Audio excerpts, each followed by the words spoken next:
আমি মধ্যরাতে গত রমজানের আগে ছিলাম মদিনায়, মধ্যরাতে গেলাম, যে দেখি খুব ভিড়, দাঁড়ালাম, 50 জন 60 জন করে ঢুকলাম, ঢুকেই একটা জায়গা পেয়েছি নামাজের, উপরে লেখা মাকান তাহাজ্জুদি রাসূলিল্লাহ, রাসূলের তাহাজ্জুদের নামাজের জায়গা। মানে এখানে রাতে তাহাজ্জুদ পড়তেন, প্রাণটা ভরে 2 রাকাত নামাজ পড়লাম। তারপরে আবার প্রথম কাতারে মানুষের সাথে ধাক্কাধাক্কি করে হাঁটতে শুরু করলাম। 1 সেকেন্ডের জন্য জায়গাটারে খালি পাবেন না। হাজার হাজার মানুষ, হাজার হাজার মহিলা, হাজার হাজার নারী পুরুষ সালাম দেয়। হাঁটতে লাগলাম, হাঁটতে হাঁটতে ডান দিকে কিবলা, বাম দিকে রাউদাতুম মিন রিয়াদিল জান্নাহ, তারপরে একটা ছোট্ট ঘর, ওই ঘরে বিশ্বনবীর হাতের বাম দিকে ঈসা আলাইহিস সালাম দুনিয়াতে এসে ঘুমাবেন।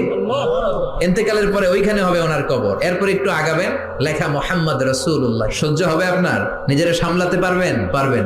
যে নবীর কথা আজীবন শুনলাম, যে নবীর জন্য বুকের তাজা রক্ত বিলিয়ে দিতে আমরা রাজি আছি না নাই? ওই বিশ্ব নবী নাকি এইখানে ঘুমিয়ে আছে। এই